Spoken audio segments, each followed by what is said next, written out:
Hello hi friends, ఈరోజు మీకు చూపించబోయే సాంబార్ విధానం చూడండి. ఫస్ట్గా నేనైతే ముల్లంగి అయితే కట్ చేస్తున్నాను. ముల్లంగి ఈ విధంగా అయితే కటింగ్ చేయండి. ఈ విధంగా కట్ చేసుకోవడం వల్ల స్మూత్గా నైస్ కటింగ్ లాగా ఉంటుంది, తినేకి బాగుంటుంది. రౌండ్ షేప్లో కటింగ్ చేసుకోండి. చూసి జాగ్రత్తగా కట్ చేసుకోండి, ఎందుకంటే కొద్దిగా షార్ప్గా ఉంటుంది కాబట్టి తెగే అవకాశాలు ఉంటాయి.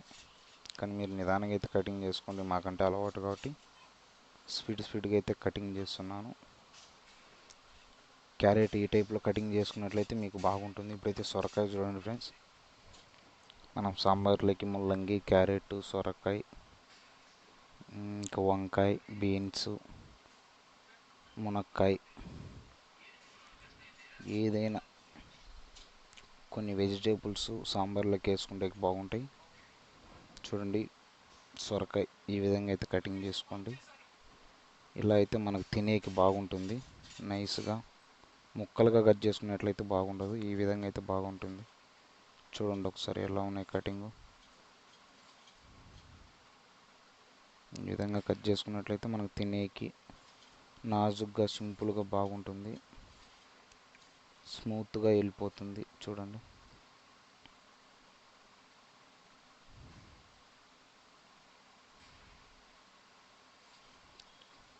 క్యారెట్ ఈ విధంగా కట్ చేసుకుంటూ ఉంటే మనకి నైస్ కటింగ్లా బాగుంటుంది, తినేకి బాగుంటుంది, తొందరగా కూడా డ్రై అవుతాయి. వంకాయ కూడా ఈ షేప్లో కటింగ్ చేసుకోండి. ఈ కటింగ్లో వంకాయ చేయడం వల్ల మనకి వంకాయ అనేది కొంచెం నీట్గా డ్రై అవుతుంది, ప్లస్ మంచిగా దానికి కారం. ఇప్పుడు చూడండి ఫ్రెండ్స్, ఆయిల్ అయితే వేసాను. ఇప్పుడు తిరువాత గింజలు వేసాను. ఇప్పుడు తెల్లగడ్డ వేస్తున్నాను. చూడండి, తెల్లగడ్డ, ఒట్టిమిరకాయలు, కరివేపాకు, పసుపు అన్నీ మిక్స్ చేసుకొని కొంచెం కలర్ చేంజ్ అయ్యేంత వరకు మనం దాన్ని అయితే అలానే చేసుకోవాలా. ఇప్పుడు వెజిటేబుల్ కట్ చేసుకునేటన్నీ అయితే సాంబార్ ముక్కలని అందులో వేస్తున్నాను. చూడండి, డ్రై అయిన తర్వాత వేసుకుంటే మనకి మంచిగా స్మెల్ అంటూ బాగా వస్తుంది, తెల్లగడ్డ, కరివేపాకు స్మెల్. ఇప్పుడైతే కలబెడుతున్నాను. ఈ విధంగా అయితే కలబెట్టుకోండి, స్లోగా నెమ్మదిగా.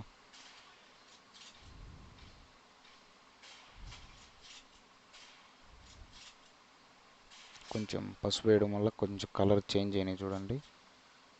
ఇలా చేసుకున్నట్లయితే మనకి కొంచెం వెజిటేబుల్స్కు బాగా స్మెల్ బాగుపడుతుంది పసుపు అనేది. ఇప్పుడు తర్వాత అందులోనే టమోటాలు, ఉల్లిపాయలు వేసుకోవాలి. అవి కూడా వేసేసాను. అవన్నీ ఒక 10 మినిట్స్ ఉన్న తర్వాత కొంచెం డ్రై అయితే ఇప్పుడైతే ఉప్పు వేస్తున్నాను. 10 మినిట్స్ తర్వాత కళ్ళు ఉప్పు వేసుకోవాలి, మీకు సరిపోయినంత, ఒక 2 పిరికిళ్ళు.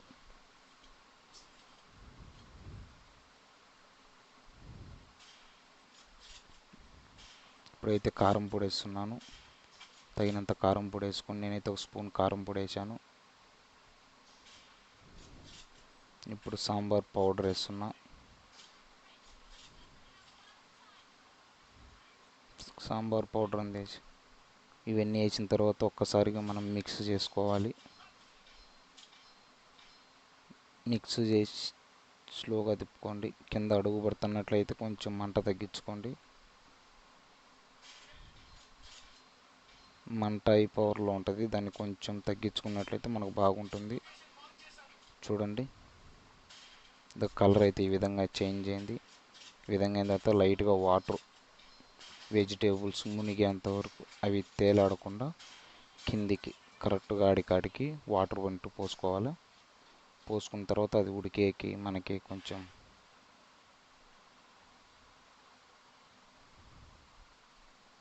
ఇప్పుడైతే చూడండి ఫ్రెండ్స్, కలబెడుతున్నా, స్లోగా కలబెట్టండి, ముక్కలంటే చెడిపోకుండా. ఇప్పుడైతే పప్పు దగ్గరకు వచ్చా.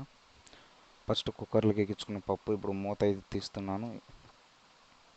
ఇప్పుడు కింద అడుగు అంత గట్టిగా ఉంటుంది కాబట్టి ఒక గెంటితో స్లోగా కలబెట్టుకోవాలా. ఈ కలబెట్టుకున్న పప్పును మనం తీసుకొని సాంబార్లో అయితే వేసుకోవాలి. పప్పు చూడండి, ఇప్పుడైతే సాంబార్ దగ్గర తీసుకుపోతున్నా, సాంబార్లో పోస్తున్నా. వెజిటేబుల్ పోయడం వల్ల మనకి ఆ రెండు అనేది మిక్స్ అవుతుంది. ఇప్పుడు చూడండి ఈ విధంగా అయితే మనకి సూపర్గా అయితే ఉంటుంది. చూడండి కలర్ అప్పుడే మారిపోయింది. సాంబార్ అయితే మనకు 90% అయితే రెడీ అయినట్టే. ఇంకో 10 మినిట్స్ మనం హీట్ మీద పెట్టినామంటే కొంచెం మంట అది తయారైపోతుంది. సాంబార్ అయితే రెడీ అయిపోయింది ఫ్రెండ్స్. ఇప్పుడైతే కొత్తిమీర తీసుకున్నా. కొత్తిమీర అనేది ఇంకా అందరికీ తెలిసిన విషయమే. కొత్తిమీర వేయటం వల్ల మనకి మంచి స్మెల్, మంచి సువాసన, ప్లస్ దాని నుంచి వచ్చే కొన్ని ప్రోటీన్స్ ఉంటాయి. అది ఖచ్చితంగా వేసుకోవాలా. చూడండి ఫ్రెండ్స్ అయిపోయింది. సాంబార్ అయితే అయిపోయినట్లే. ఒక్క 2 మినిట్స్ తర్వాత ఆఫ్ చేయడం. Okay friends, bye.